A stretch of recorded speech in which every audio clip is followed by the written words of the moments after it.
네, 안녕하세요. 오토플레이입니다. 저는 지금 제네시스의 G80 일렉트리파이드 모델을 시승하고 있습니다. 지난번에 이 차의 실내외 디자인과 옵션 또 공간 등에 대해서 한번 전해드린 바 있었고요. 이번에는 이 차의 퍼포먼스에 대해서도 한번 알아보고자 합니다. 일단은 페이스리프트를 거치면서 변화가 약간 생긴 게 있다면 가장 큰 건 차체 길이가 늘어났다는 거예요. 단순히 앞뒤 범퍼를 늘린 게 아니라 휠베이스가 무려 130mm나 늘어나면서 훨씬 더 안정감 있는 주행감 뿐만 아니라 더 나은 승차감과 더 나은 공간도 기대할 수 있게 되었고요. 그런 의미에서 과연 어떤 변화가 생겼는지를 한번 따져보면 좋을 것 같은데요. 일단 파워트레인 자체는 변화가 없습니다. 기존과 동일하게 구성을 취하고 있고요. 다만 이제 셰시 길이가 늘어나면서 이게 과연 어떻게 좀 다가올지 사실 저는 이 부분이 가장 궁금했었는데, 이 점을 중심으로 해서 과연 좀 럭셔리카로서 기존의 내연기관 대형 세단들을 대체하기에 충분한지 그 부분에 대해서 한번 알아보도록 하겠습니다. 영상 보시기 전에 구독과 좋아요로 응원도 많이 부탁드릴게요. 더 많은 차의 시승기도 함께 받아보실 수 있습니다. 네, 제네시스 G80 그냥 전기차라고 부를게요. 전동화 모델이기 때문에 정식 명칭은 일렉트리파이드 G80라고 부르는데요. 완전한 EV가 아니라는 거지만 그럼에도 불구하고 상당한 완성도를 자랑하기 때문에 국내외 시장에서 호평을 꽤나 많이 받았던 차량이기도 합니다. 일단 파워트레인으로는 앞, 뒤 차축에 2개의 전기 모터를 장착을 해놨고요. 공교롭게도 모터 스펙이 앞뒤가 동일해요. 보통은 뒷바퀴 쪽 출력을 좀 더 강하게 세팅하는 게 일반적인데, 특이하게 G80 같은 경우에는 이 앞뒤 모터의 출력을 동일하게 세팅을 해놨습니다. 전륜 모터가 185마력, 그리고 후륜 모터가 동일하게 185마력을 내고요. 합산 출력 기준으로 370마력, 여기에 최대 토크는 71.4kg 포스미터를 내고 있습니다. 앞뒤 모터 세팅이 동일하다는 게 어떻게 보면 조금 아쉽게 다가올 수도 있지만, 하지만 훨씬 더 안정적인 트랙션과 함께 마일드한 주행 감각을 가져갈 수 있다는 점에서는 장점이 분명히 될 것으로 보이고요. 다만 예상하시다시피 뭔가 짜릿한 가속력이나 뒷바퀴에서 확 밀어주는 그런 고성능 차의 느낌보다는 굉장히 안정적인 가속을 이어나가는 모습들을 볼 수가 있었습니다. 물론 이제 급가속을 할 때 상당히 빠르게 움직이긴 하거든요. 지금도 토크가 순식간에 도로 위에 뿌려지면서 노면에 꽉 움켜쥐고 네 바퀴가 도로를 물고 달려나가는 모습을 볼 수가 있는데, 다만 이게 뭔가 지속성 측면에서는 약간의 아쉬움이 있습니다. 마력수가 370마력이면 G80 일반 3.5 터보 모델과 거의 유사한 수치죠. 그렇지만 이게 실제 주행 감각 자체는 초반에는 비슷한데, 뭔가 고속으로 넘어갈수록 약간은 그 힘이 빠지는 느낌? 이런 게 좀 있더라고요. 그렇기 때문에 이 차는 저속으로 달릴 때에는 너무나 강력하고 여유 넘치는 출력을 갖고 있지만, 고속에서 빠르게 쏘기에는 아직까지는 V6 엔진에 대체하기에는 좀 무리가 있다 라고 생각을 하시면 좋을 것 같고요. 다만 이제 토크 자체는 말씀드린 것처럼 71.4kg 포스미터를 내고 있어요.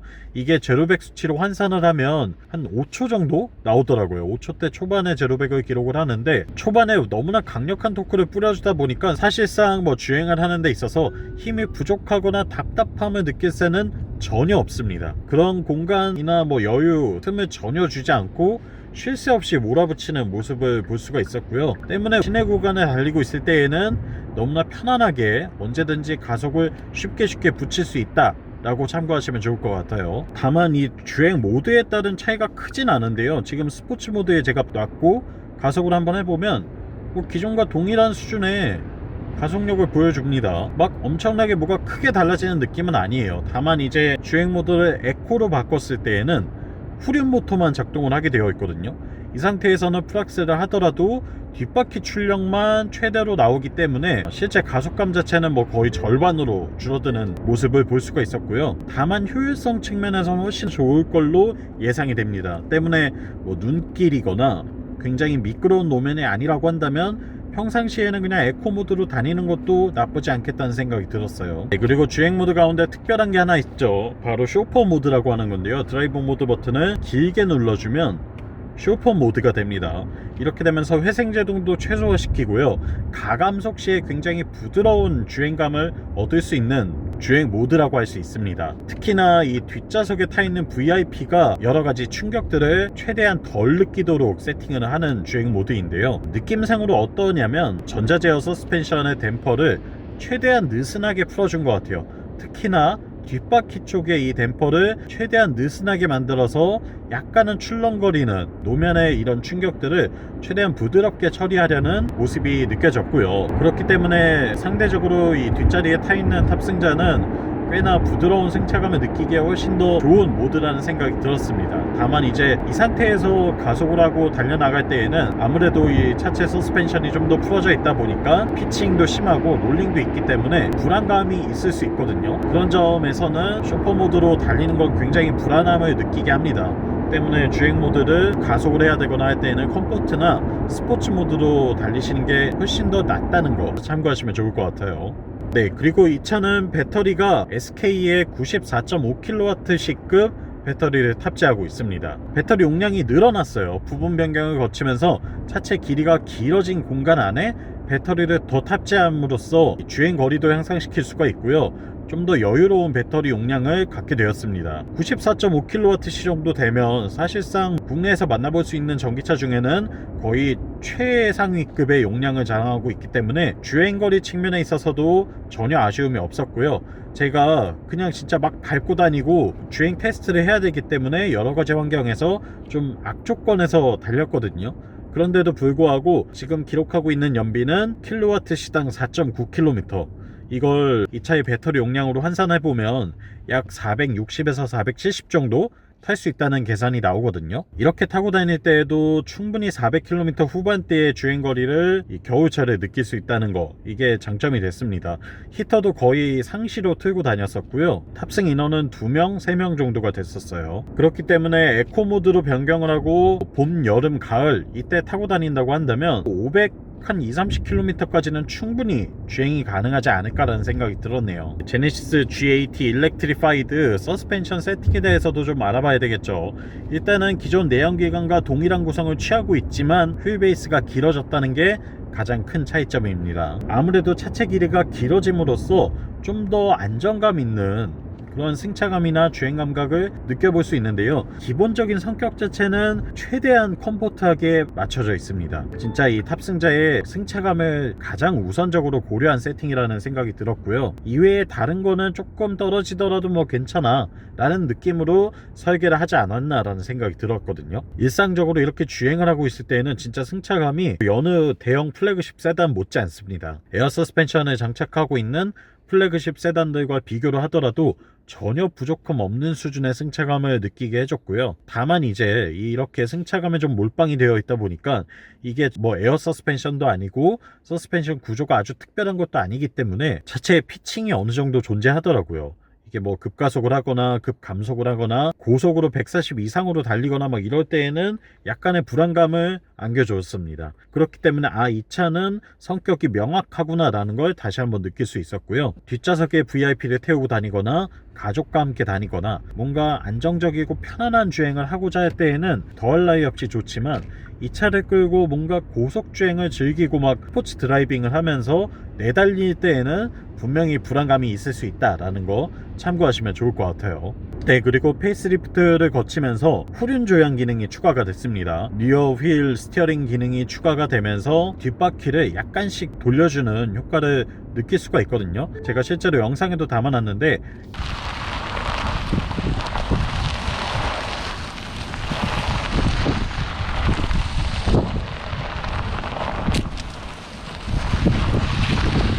이런 식으로 바뀌고 있고요. 이게 어떨 때 좋냐면 이제 주차를 해야 될 때라던가 유턴을 할 때라던가 그리고 뭐 좁은 골목길에서 이렇게 돌아나갈 때 뿐만 아니라 고속주행에서 차선을 뭔가 급하게 바꾸거나 빠른 움직임이 필요할 때에 도움을 주는 기능이라고 보시면 됩니다. 다만 아쉬움을 꼽아보자면 이게 옵션이거든요. 150만원 정도 하는 옵션 사양인데 다른 차들에 있는 리어휠 스티어링에 비해서 조향 각도가 조금 소극적이라는 생각이 들었어요. 사실 이게 차체 길이가 길어졌잖아요. 그래서 그걸 그냥 커버해주는 정도? 라고만 느껴지지 뭔가 획기적으로 이 회전 반경을 줄여준다거나 주차 시에 큰 도움을 준다거나 뭐 고속 주행 시에 엄청난 안정감이나 빠른 기동을 보여주는 느낌은 아니거든요. 그렇기 때문에 제 개인적으로는 조금 더 적극적인 이 조향 각도를 보여줬어도 훨씬 더 좋지 않았을까 라는 생각이 들었고요.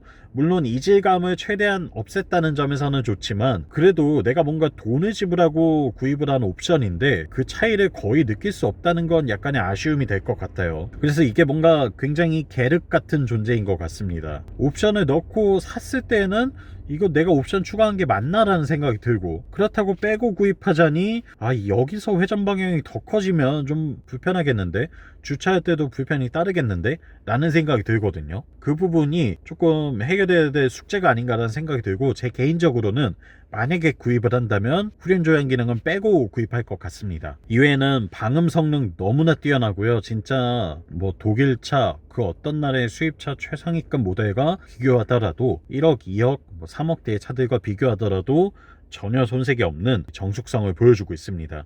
주행 시에도 최대한 이 외부의 소음들을 다 차단시켜주기 때문에 굉장히 인상적이고 칭찬할 만한 부분이라고 생각이 들었고요. 최신의 옵션들은 말할 것도 없죠. 앞선 편에서 전달드렸지만 더할 나위 없이 편하고 풍족했습니다. 그리고 제네시스가 재미있는 기능 하나를 넣어놨더라고요. 이 액티브 사운드 디자인 안에 내연기관차의 소리를 낼 수 있는 기능을 추가해놨거든요.